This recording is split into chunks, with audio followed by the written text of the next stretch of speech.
So this is wonderful to have so many of you on board and seeing your faces. So for those of you who can't put on your cameras, please do. It's so nice to feel the closeness in between us.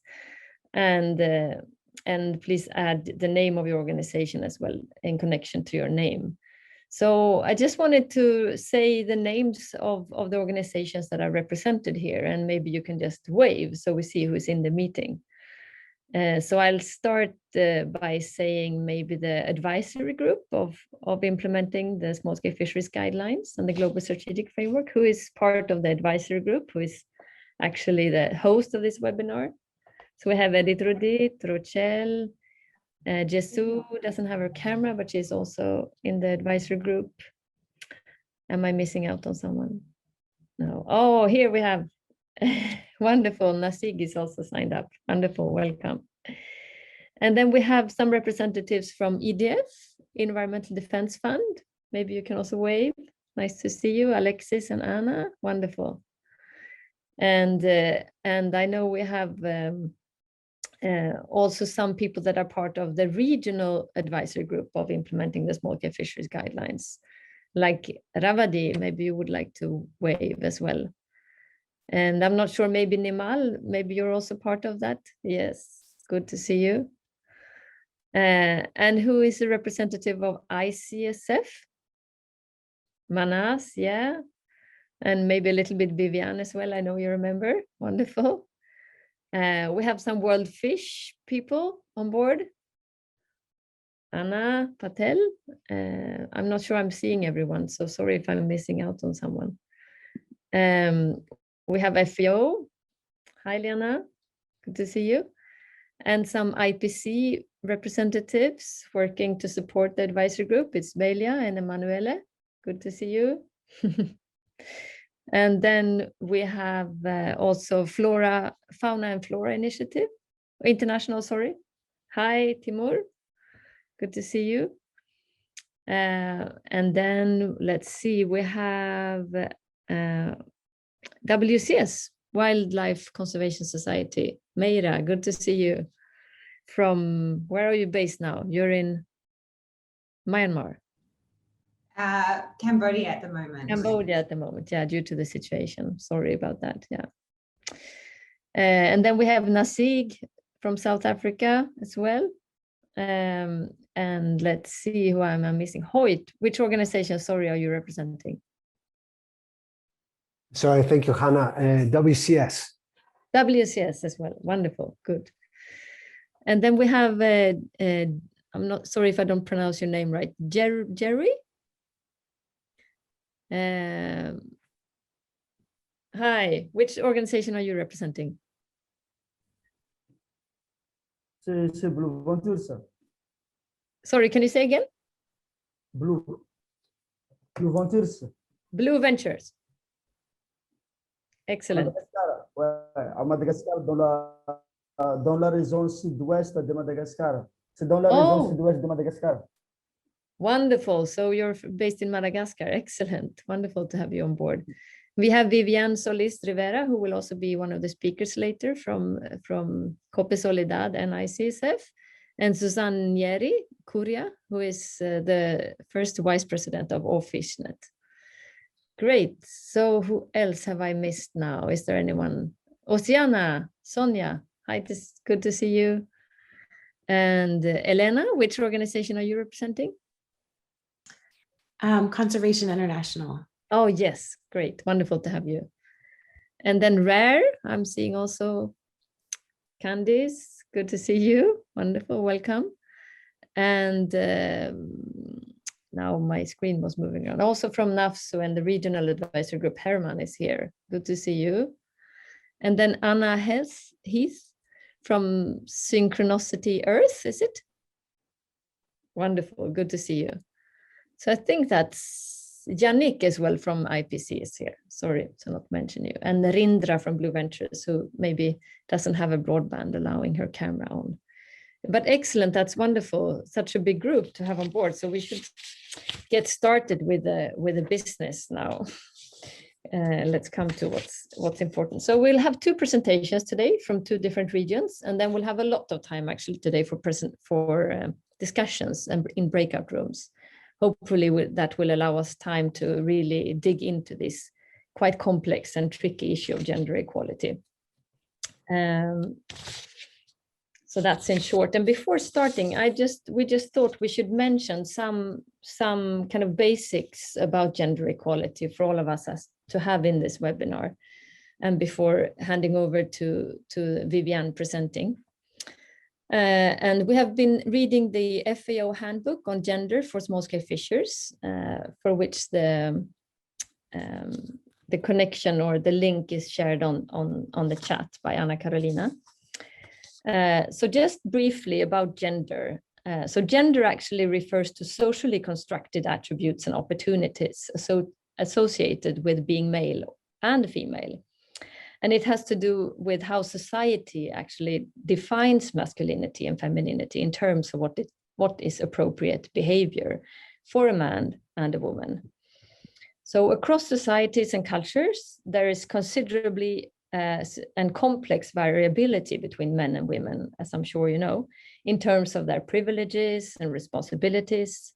And it can also be the case that, for instance, a woman belonging to a majority religious group might actually enjoy certain freedoms and privileges that a man from a minority religious group within the same society might not. And this is an important thing to remember, I think.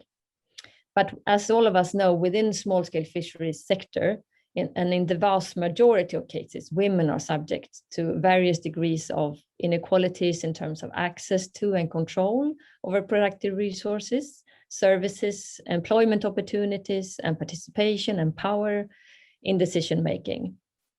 And also, so the definition of gender equality is when men and women enjoy equal rights, opportunities, and entitlements in civil and political life in terms of access, control, participation, and treatment. While gender equity means fairness and impartiality in the treatment of women and men in terms of rights, benefits, obligations, and opportunities. And at times, special treatment or affirmative action or positive discrimination is actually required to balance the power in between men and women. And the term gender analysis, that's actually the study of their different roles that men and women have in order to understand what they do, what resources they have, what their needs and priorities are. And it provides the basis for addressing inequalities in policies, programs, and projects. And it can also be conducted at multiple levels, like at household level, community level, or national level, across different life stages and in the various roles that men and women play. And then last but not least, the term gender mainstreaming is actually a process and not a one-time activity. And it does, in order for that to be successfully put in place, it must address both women and men. So during the presentations today, we really wish you to reflect on how your organization is working with gender equality. And the question that we will raise in the breakout room groups later, I will just mention now already, and that's how do you ensure that your work with respect to gender is participatory, non-discriminatory, and also culturally sensitive? And we really want to emphasize that and appreciate if you'd like to share various tools and handbooks and so on that you might be using in your work. And we will set up a common Google Drive afterwards where we can share. And before starting, I'd just like to say that since this is such a complex and tricky subject, please bear with us. We're all here to learn and we're still learning. So that's also an encouragement to you to listen and follow the presentations and join the discussion also afterwards. And just a few other aspects that we'd like you to keep in mind during this session that I've mentioned before, if you have joined these webinars before, but I think they're valuable to mention again, and that's attention. Just reminding ourselves that if we are here, with fascinating interest to listen to one another, we will actually improve each other's thinking. So you can notice this if you just with one other person and you really show your interest to that person will think much better. And that goes also for the presenters of today and in the group work afterwards.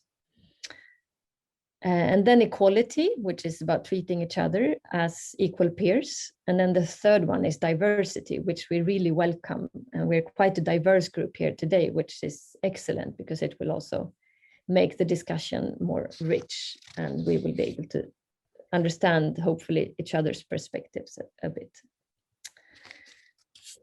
Excellent. We will practice Chatham House rules today, which implies that you're free to use the information that is raised in the meeting, but not the identity nor the affiliation of participants expressing their views.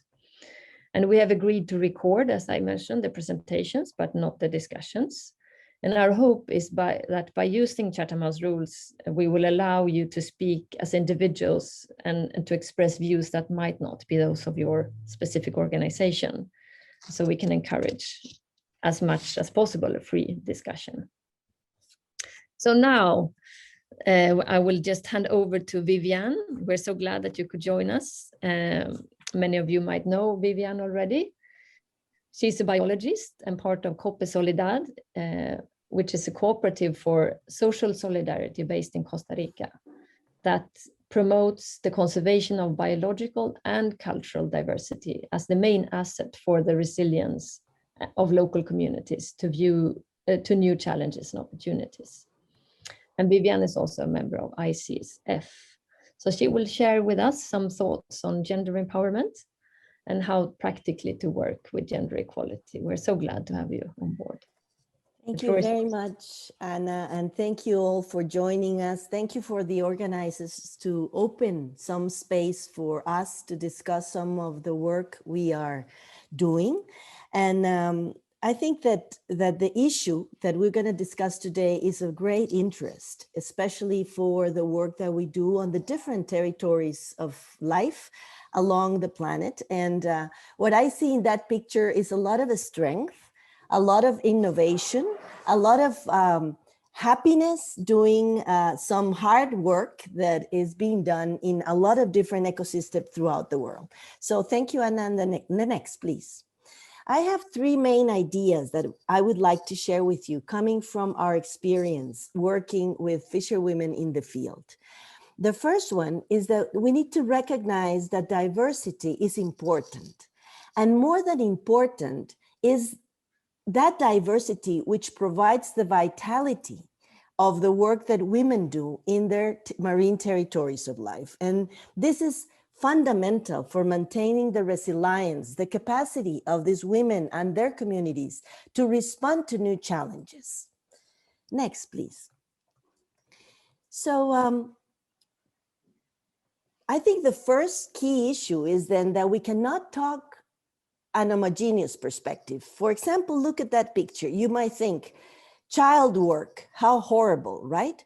Well, women, in this case, in the Caribbean of Costa Rica, have gone to talk to the schools to say that in the time of shrimping, of big quantities of shrimp coming to the community, having the kids work after school, after classes, and they have provided some conditions for these young kids to learn the productive activity in the work that their families do. And this is something particularly specific to that territory. We would be very, very worried in other territories to find a young child here. But in this case, this needs to be thought. So I think this heterogeneity needs to be seen as something, as a potential, and not something that will carry on a lot of trouble and work for us. The second one is that we need to recognize that these women live in particular territories that have a particular history. And this history could be of violence, it could be of conservation, it could be of strong cultural issues, and this needs to be also considered. So the first key tip is to observe, to see what are we looking in those territories and how life is being carried on. Next, please. The second issue is that some particular groups of women in those territories have more information and more attention than others. And this is very, very common in Latin America, for example, where we have less information for Afro-descendant communities or for indigenous peoples communities. And so we have here a double vulnerability, I would say, or marginalization, not only for being women, but also for being part of these other groups that have low information, and we have very, very marginalized communities. So here we also have to working with these groups and generating the needed information to move on into some particular actions. The third idea, next please, is that we have to recognize that we are in, or these women are in a development model that is not recognizing these rights already.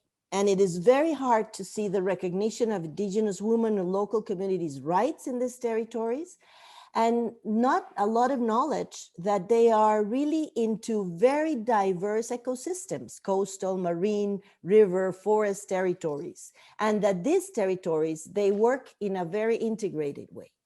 So up to now, there's not an equitable and just distribution of benefits that it's being derived from the use of marine resources. And in the case of Latin America, no social security covers particular gender considerations. So we have already a base of inequity.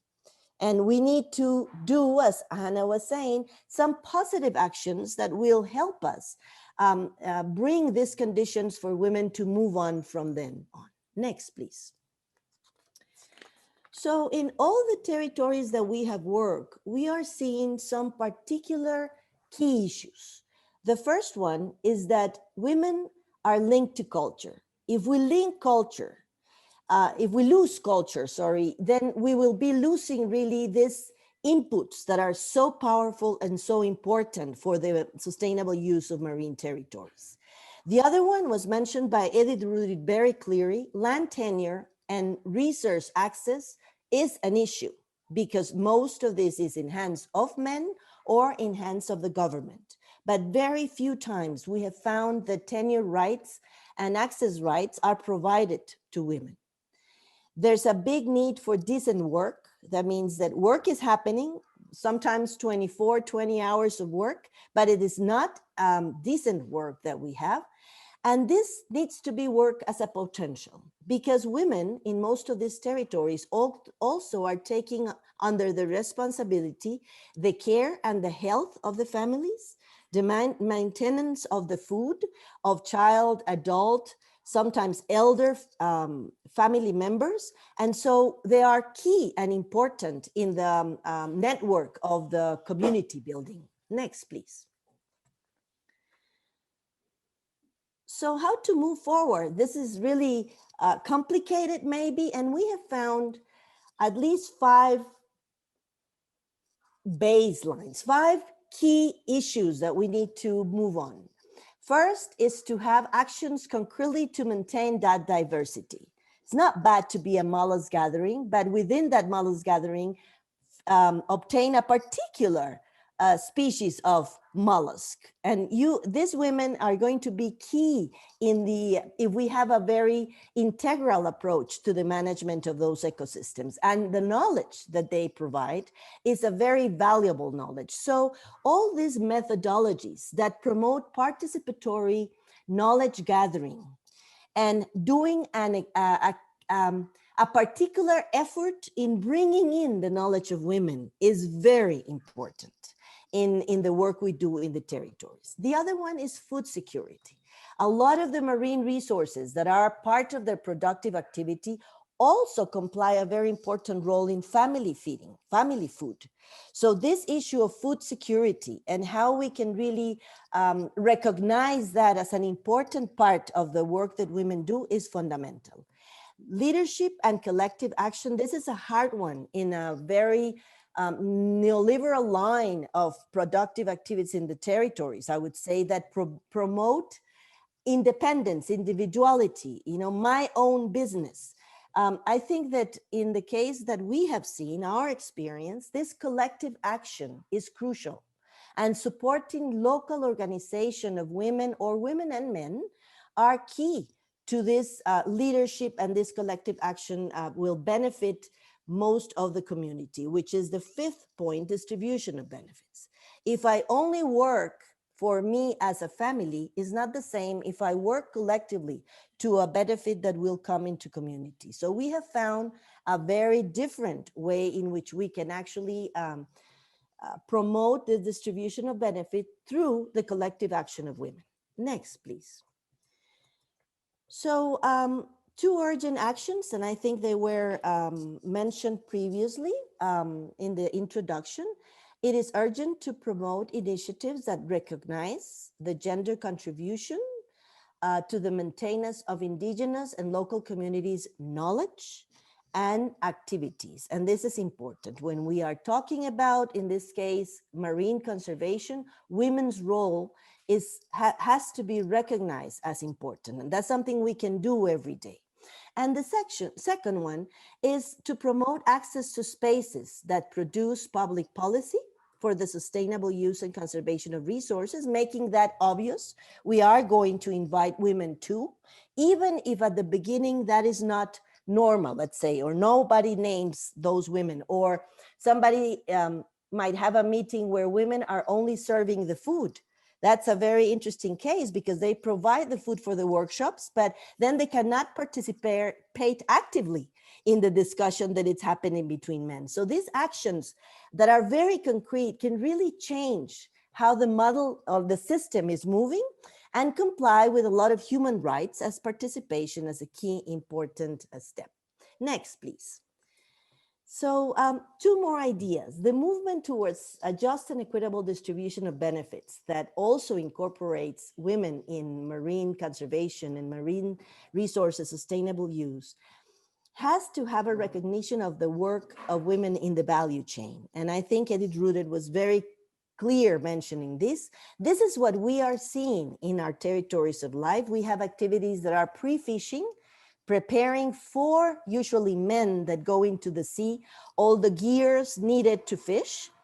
We have selfish harvest, and it is very diverse. Sometimes governments don't have the capacity to move on with the diversity of resources women are using in this productive activity. Managers, sometimes they're used for filleting the fish, for packing it up, and they have a very important role in commercialization, also the fish. So my final slide, next please, shows a little bit of this, a summary. So let's work on it. First, the interconnection among women. We have found that putting them in connection, in networking, in working together has been a very key issue for moving on. Also to work in supporting and conserving the marine rich life and biodiversity that are supporting their ideas and their work is important. Food security and culture and intergenerational continuity. And of course, what is the problem? That all of these previous things are threaded now. So all these values that back them up to work in their communities towards these issues have a threat at the moment, and that needs to be changed. And it is changed with some of the actions that I share with you. So I would hope, next please, I would hope that this discussion will bring us new ideas. I wanted to end up with you sharing this picture that is very key to me. This is of women working in Panama, in some of the Caribbean area in the frontier of Costa Rica and Panama. And these women decided to present the end of the reflection as an art, instead of writing. And this is something that is very pretty, but it's not only pretty, shows really the way in which knowledge is understood and is also shared in different cultures and in different genders. So thank you very much. And I hope this helps our discussion, Hannah. Wonderful, Vivienne. Thank you so much. It definitely does. Really rich and important presentation. I see a lot of people applauding as well in the wonderful. Thank you so much for that. So we will move over directly to you, Suzanne. We're so great to have you. Grateful to have you on board. And Suzanne, for those who haven't met Suzanne Nieri Curia, she's the first vice president of WorldFishNet, the African women's network of women fish traders and processors. And she's trained in community development and counseling and has in the past worked for various different development organizations. Suzanne owns her own fish farm and interacts across the whole fish value chain. So we're so curious to hear about what you have to say and you to share your experiences from Africa. The floor is yours.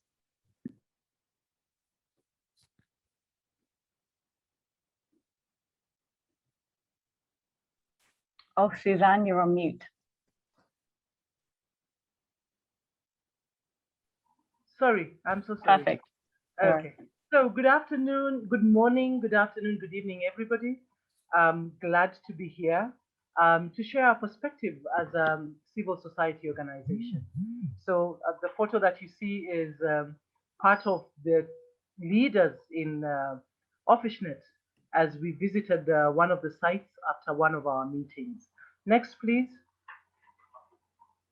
So it is a privilege for WorldFishNet to have an opportunity to participate in the SSF Global Strategic Framework Dialogue Series. We have been part and parcel of the past two, and we are really glad to be able to be part of this continuing conversation. Thank you. Next, please. So my presentation will touch on who is WorldFishNet, who are we really, and what is, where do we see gender in SSF, and the participation of women in the development process. And finally, there will be a conclusion. Thank you, Anna. Next. So who is WorldFishNet? WorldFishNet was launched in 2017 with support from AU IBA.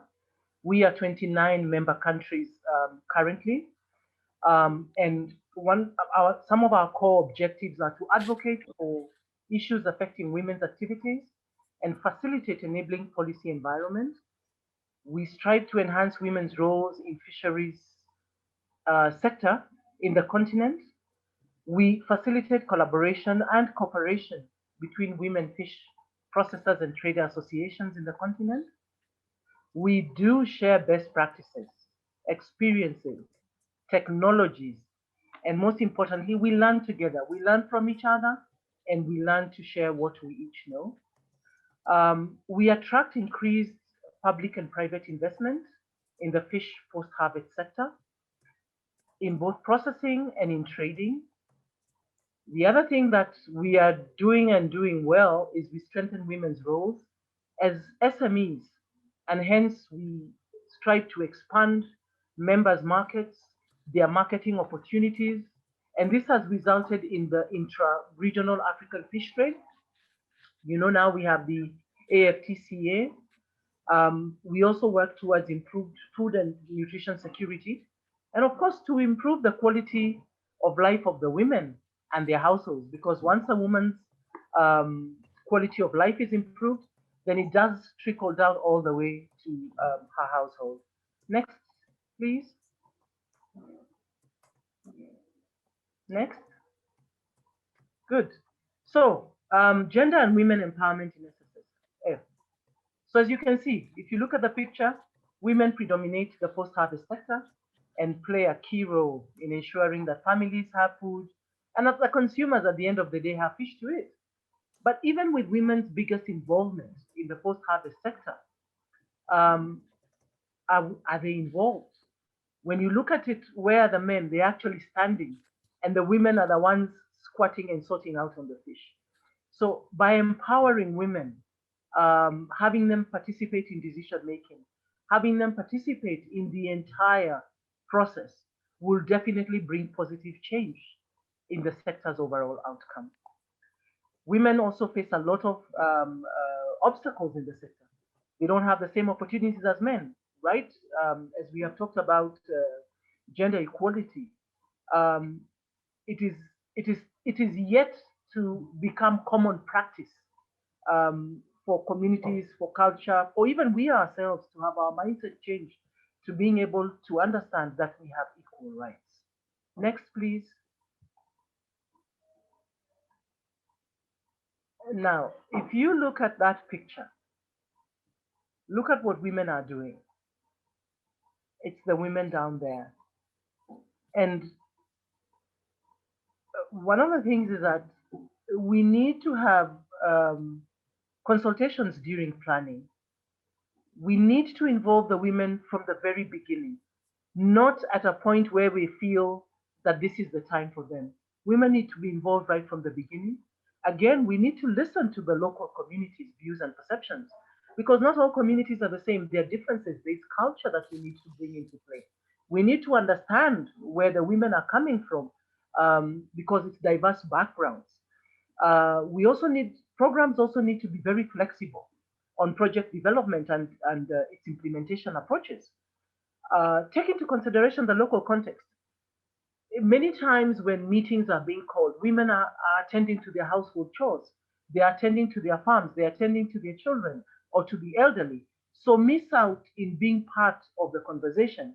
Yet if we could be able to take into the local context and say schedule meetings for when the women have an hour or two available, then it means we're also bringing women on board. Then we need to have women participate in the implementation, in the follow-up, in the entire discussion of the planning cycle up to the very end on completion. Then again, one thing that that a lot of partners tend to forget is feedback. Feedback when we have meetings, what's the feedback? How are we progressing? Are we getting updates? Or do we then assume that because the leadership of beach management units is the men, so you give them feedback? What about those who sat through this entire process? We need not neglect or ignore their presence and the impact that they have in this conversation. And of course, again, women need to be involved in the overall governance process. Remember that we are naturals. That's how God has created women. And being naturals, we take care of the environment, we take care of all that is within us that we have been given. So even in governance, let us be part and parcel of that conversation. Thank you. Next, please. Now, I think that picture speaks a million things for me. When I say poor occupational safety and health, the fish is on the ground. Look at the woman squatting. Think about her back. Think about the number of hours that she will be spent there. Look at the exposure to sunlight, exposure to dust. All this has a bearing on her health. Not forgetting how long is that fish going to be exposed in such a condition. So a lot of post-harvest loss happens here. But at the end of the day, imagine that this is the same mother who wakes up before everybody else and also has to close the day after everybody else has retired. So we lack social protection. Rights go with responsibility. And in this case, I'm looking at an entirety, looking at finance, looking at skills, looking at technology transfer, looking at when partners are making these plans, like I said in the past, are we part and parcel of it? Do people take into consideration what we are going through when programs are being addressed? How best can we turn this picture into a better scenario?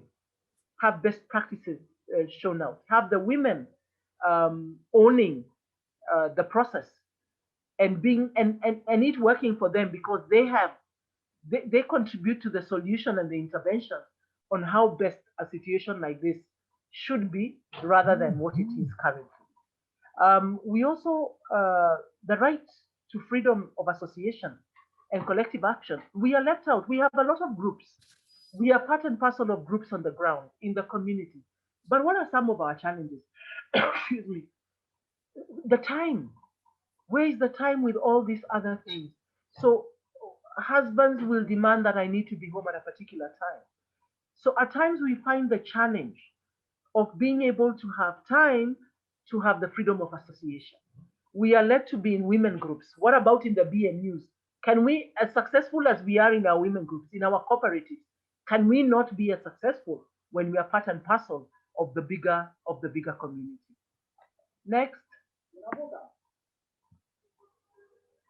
Sorry, excuse me. Yes.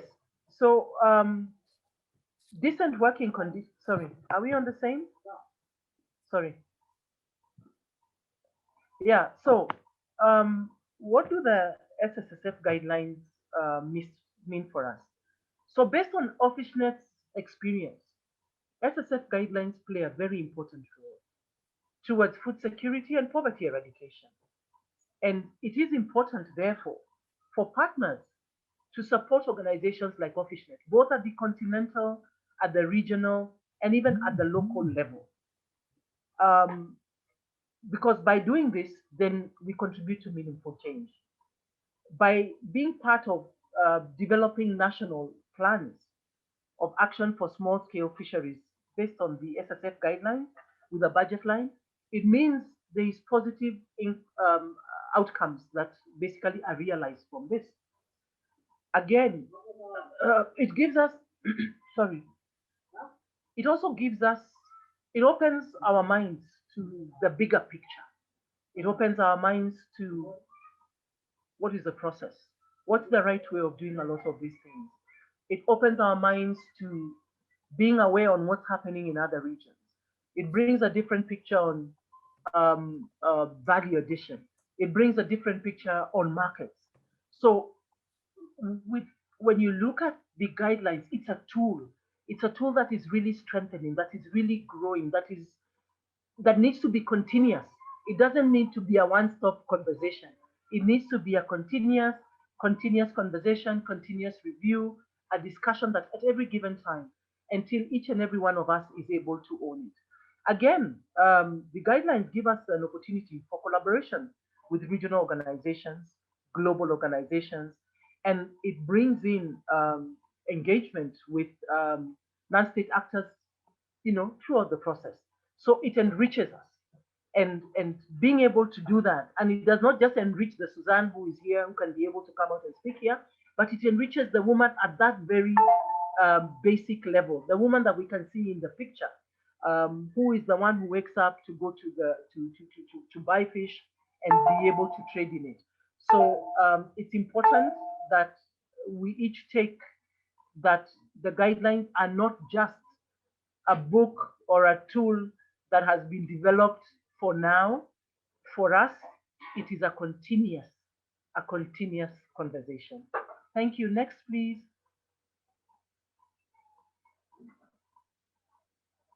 Good. Now, my conclusion. It is therefore critical to bring the gender lens in implementation of programs and projects by partners. As you can see, SSF guidelines, food security and poverty eradication. And who's the actor in the middle? Is organizations like OfficeNet.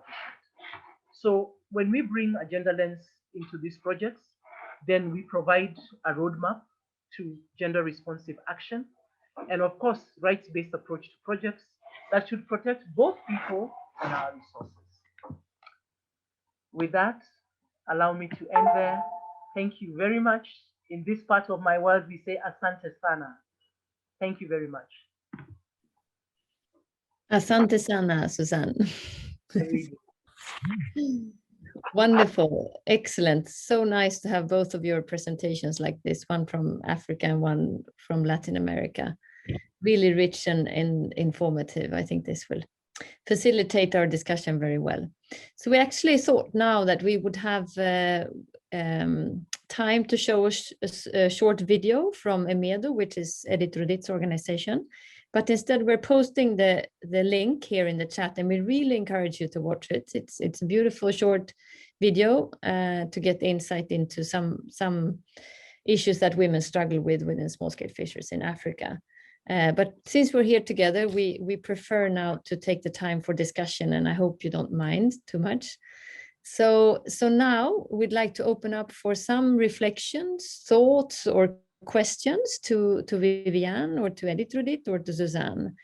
So any inputs or reflections or questions that you might have, please just raise your hand or put your name in the chat. Either way works fine. Or if there is something that you work on that you feel is connected or... Excellent, we have some hands up here. Manas is first. We collect a couple of questions and then we direct them. So Manas first. Thank you, Hannah, and thank you to the organizers and the presenters for this wonderful session. And my question is to Suzanne, just to ask about whether this aquaculture in Kenya and more widely in East Africa is opening up more opportunities for women in the value chain, in the fish value chain, in the places that you work in. You know, is there a difference in the value chains for both capture and cultured fish, and whether there's any such new opportunities that you have noticed? Thank you. Thank you so much, Manas. Let's collect a couple of questions. Lena was next, I think. Thank you very much. And yes, thank you so much, Vivienne and Susanna, for fantastic presentations. It's a pleasure to listen to you both. I had a more general question. I mean, I'm sort of working a bit on this gender in fisheries and small-scale fisheries in some time. And I wonder how you see what can be sold, so to say, within the fisheries sector, or what goes beyond? Because I sometimes had the feeling that many of these gender issues is difficult to address in the fisheries sector, which makes it more complicated in a way, because that means it may be more in society and in culture and etc. I was just wondering if you could reflect on that, how you see what we can do in fisheries and what need to be addressed at an even broader level. Thank you. Excellent question. Thank you, Lena. Hoyt was next up, I think. I think I was at the end of that line, but I can go ahead.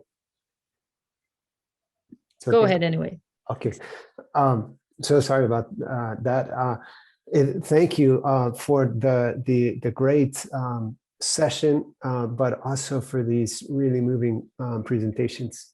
I can't express how much I appreciate them. So I have a question for, I guess, all three of you, Editrudit and Vivienne and Suzanne, about when interventions are made to add value. For instance, Suzanne, you were talking about the women in with those fish on the ground. So ways to improve the quality and the value.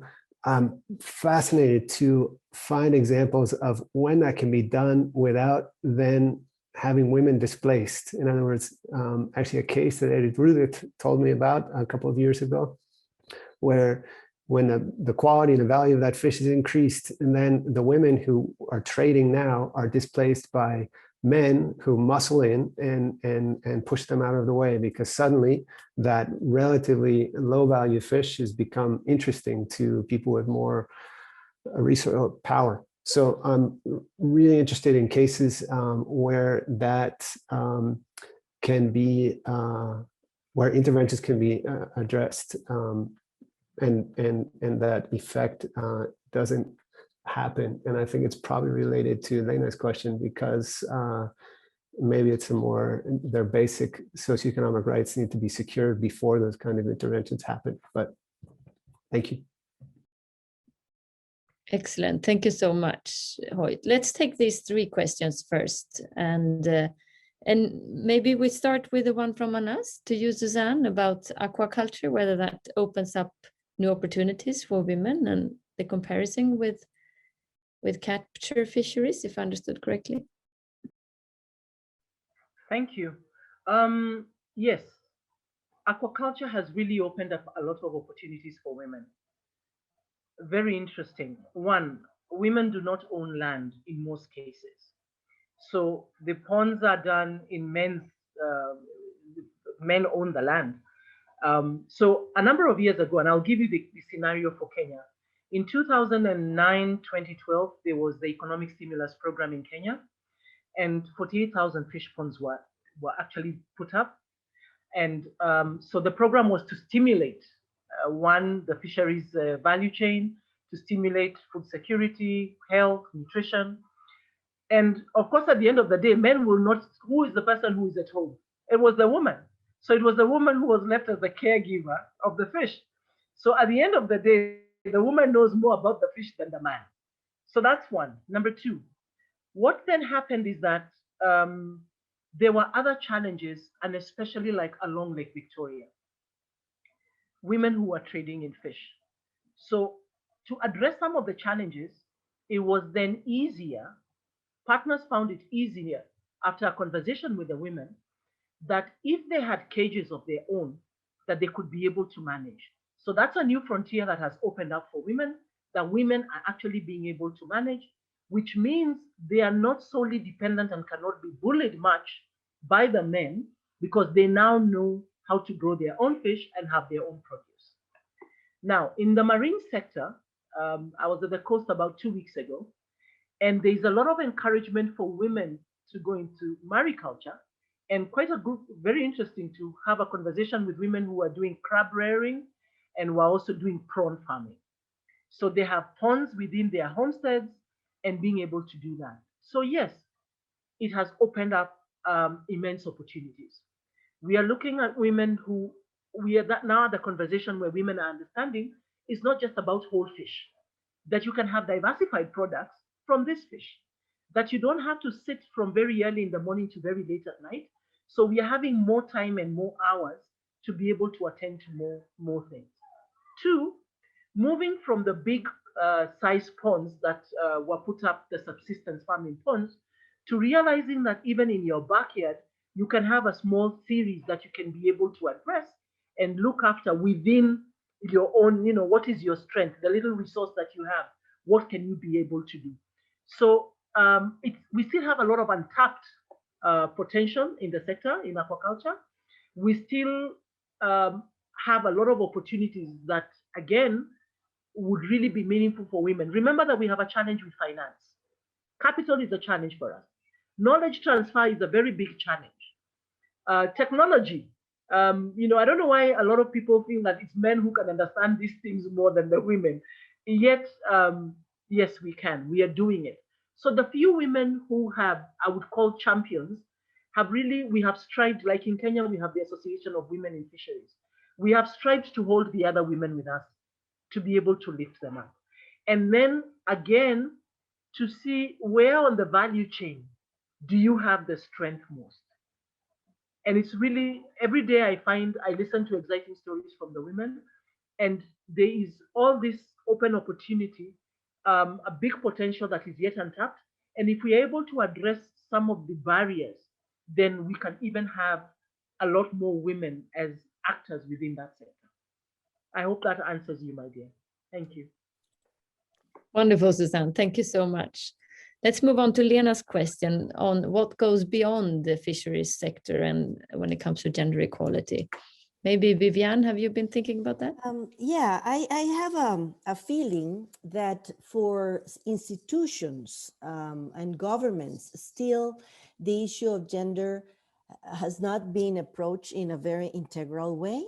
And I think that this has to do with two things. First, that diversity in fishing in general is not recognized. We still have at least in Latin America, a very straightforward idea that fishing is only jumping on the boat and going fishing. So that is a men's work. So it's part of that diversity that needs to be opened up, to include not only activities in the value chain, but also a diversity of other products that are there and are being used by the communities. And this needs to be changed, I think. But as some of you know, we have started, because of the COVID-19, an effort to support some of these small communities into bringing or supporting them to bring their products to be sold at the urban level. We are making like an urban sea market, bringing from these 22 communities in our network their products. And we have tried here to very consciously incorporate gender considerations in the value chain and also in the marketing of the product. And this has really provided new opportunities, small opportunities of women to start using their capacity strengthening that has happened in the process, you know, for bringing new ways in which these products can be offered. And that has been is very interesting because, believe it or not, because of a fair and just market, we're able to understand society what this issue of rights is. Not until now, we have realized that this is not a sea market idea, but how really to present the fight that these communities are having on human rights issues. And women's considerations are important. So I think that we need also to have, in the question that Len and Njord were mentioning, how we go beyond is actually to try to work on this more fair and just conditions of recognizing this work. And I think that it's a more long-term process that we might be able to change the structural problems that are happening at the governmental levels. Because if we are not able to really value and make obvious the work of women on the fisheries sector, then we would left them really out of the situation. And it is very easy because, as you said, all these issues can be captured then by men organizations. So I think it's a two-way process. One, that it's capacity strengthening, keep up, you know, working with them until they're able, and then open up the spaces for them to innovate based on their knowledge and their activities. And careful here, because you might have organizations that are talking about changing the fisheries and changing, you know, making substitution of the activities to something new. And that could be very damaging of the whole productive network and poverty alleviation that we are looking for. So I hope this helps. It's not an answer maybe, but it's some ideas that can help us move on. Excellent. Thank you, Vivienne. I hope you're also satisfied, Lena, with that reflection. Great. And then we come to Hoyt's question. Maybe Editor Ditch, you would like to reflect on that, the one on the issue of when adding value and quality to the work of women, that many times the men come in when it gets profitable enough. And if there's any such examples of where that does not displace women, maybe you have some thoughts, Editor Ditch.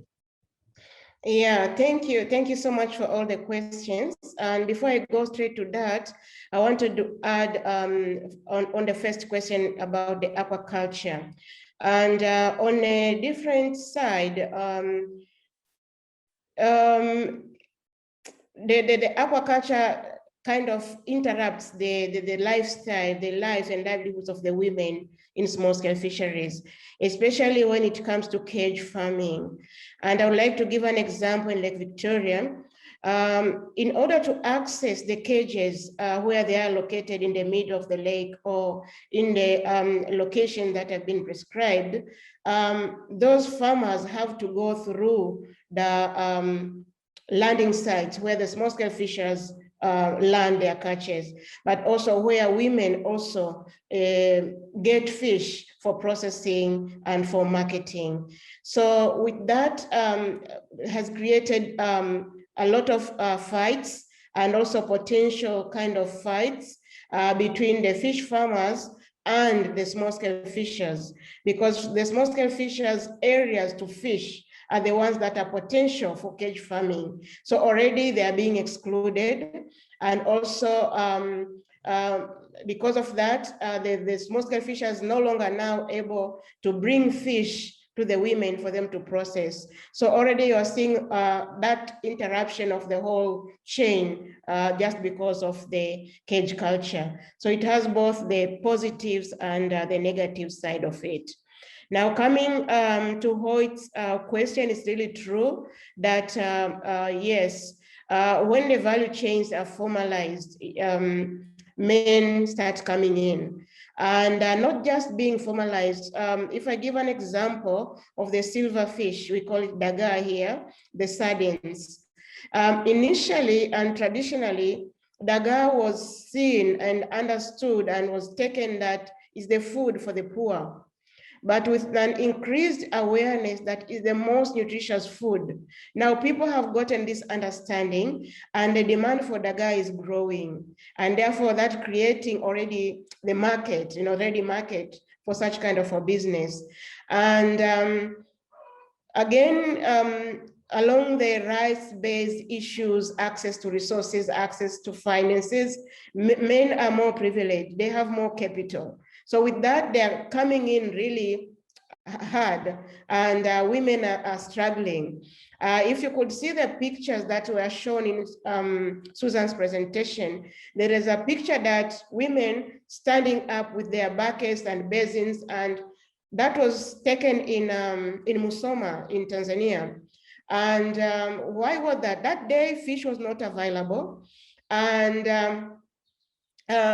most women with very limited capital could not afford to buy. It was men only who were able to access fish because they were able to purchase. Their purchasing power is high. So you could already see slowly women are being displaced. They're being taken out of business just like that.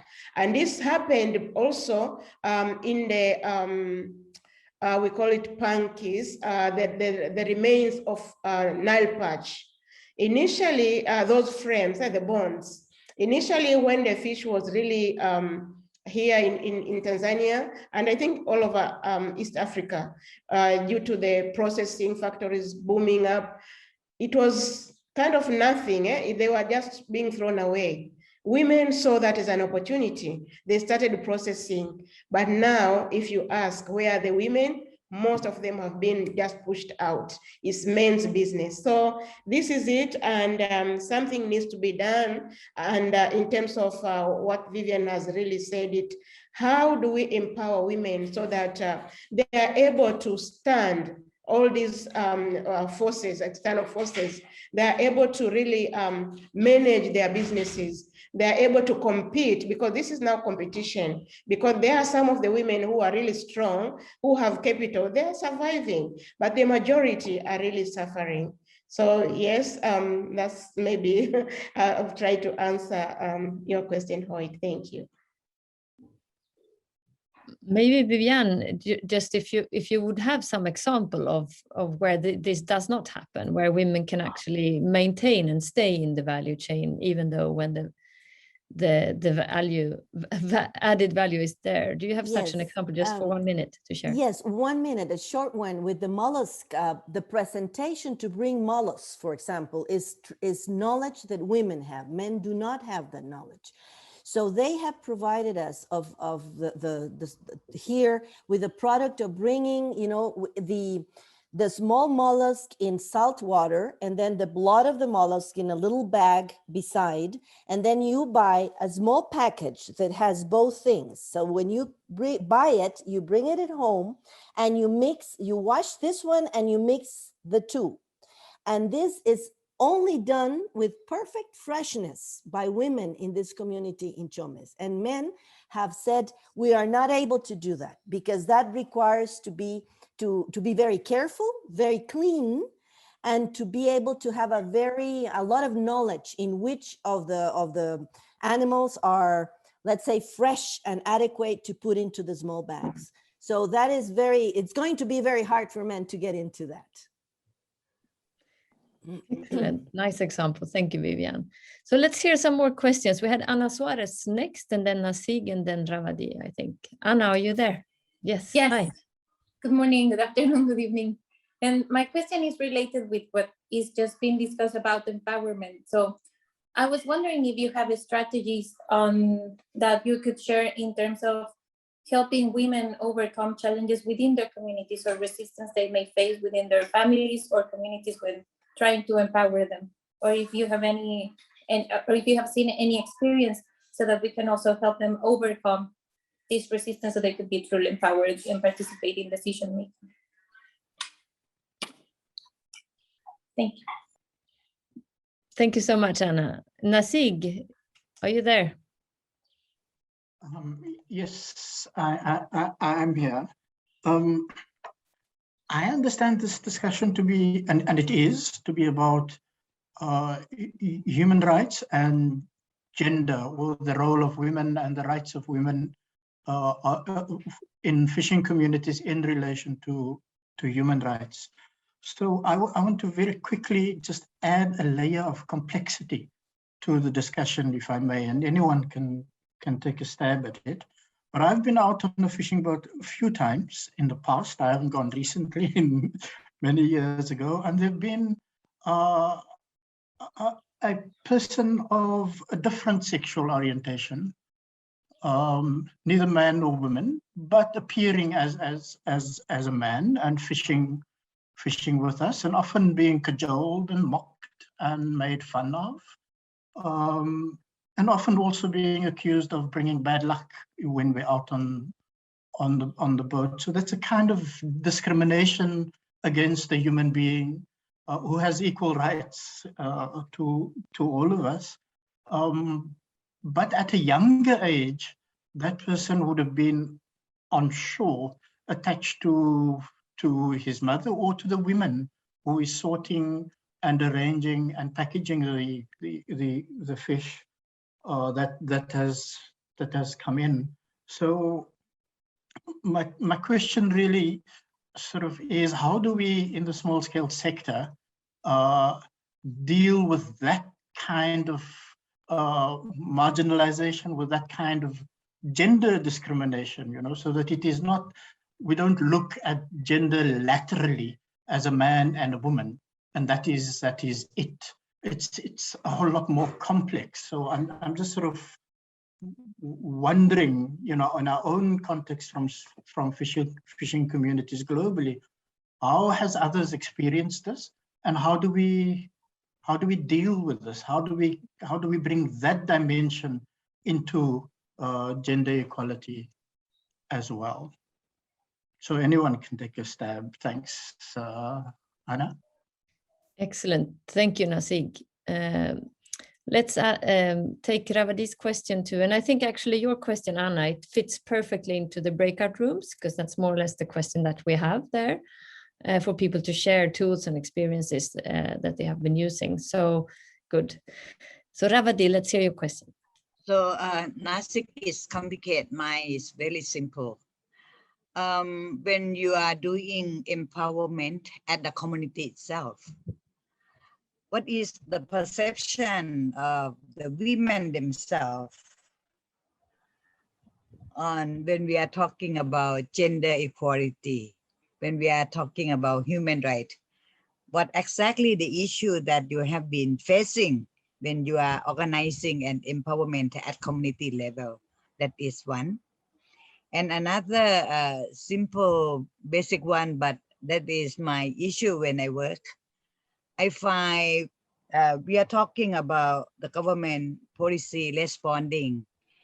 We are having so many international agreements, biodiversity, BG, SSF, climate change, all promoting gender mainstreaming. But when you bring the issue, of course we are doing now, I can see the dynamic that you are working with some group, they're doing something. But in order to move for more of structural change from the policy level, what exactly, how you do that?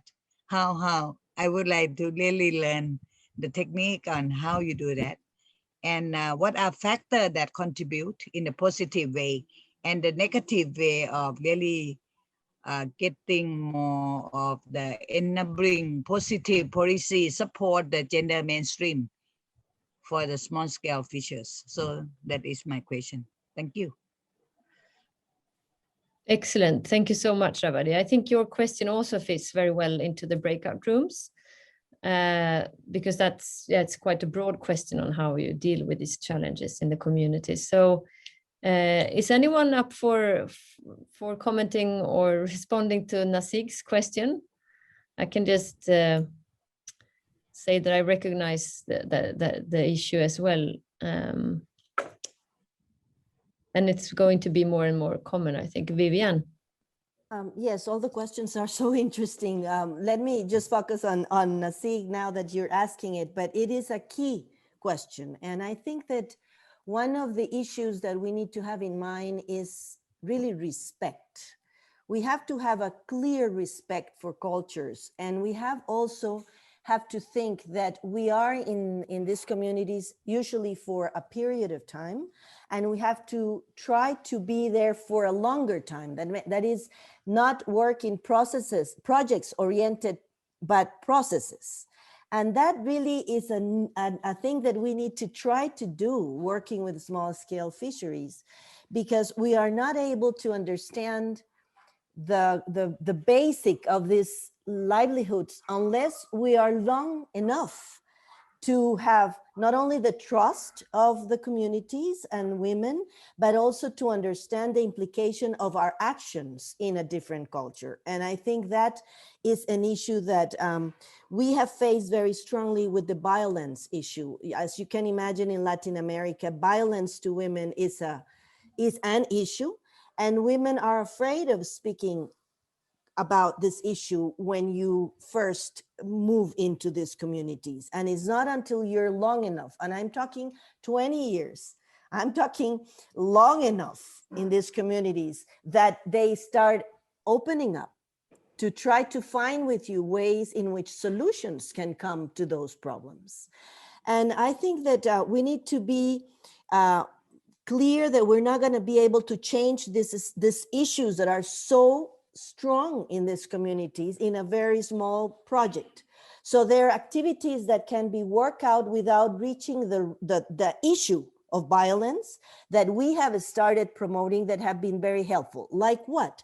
For example, talking about what is decent work and working with women to see that they are doing so much work during the day, and that is the reason why they don't go to sleep. They just throw exhausted in their beds at night, you know.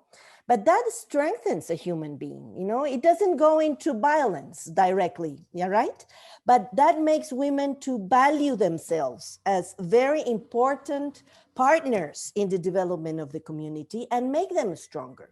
To bring them into a management planning map, for example, that you are participating and you're saying, well, what do you think? Do you know where this species is occurring? Or do you know what we can do to this problem? Strengthen women. It doesn't go into violence issues yet, but it starts moving towards supporting them to bring the ideas how to solve their own problems. And they might solve alone the problem of violence in that community.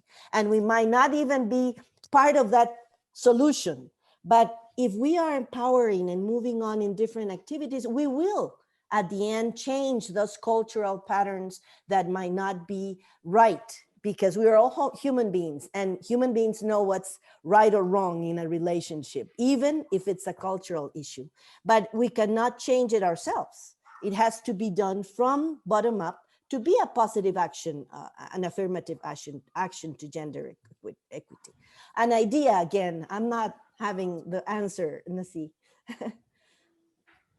That's excellent. Thank you so much, Vivienne. That's really, really wonderful comments and important issues that you're raising. So I think we all need a short break just to refresh our minds a bit, go for a cup of coffee or something in order to go into the breakout rooms. And please, I beg you to stay then during the breakout sessions, because I think that's going to be really valuable for you to divide into smaller groups and dig even deeper into these super relevant and important issues.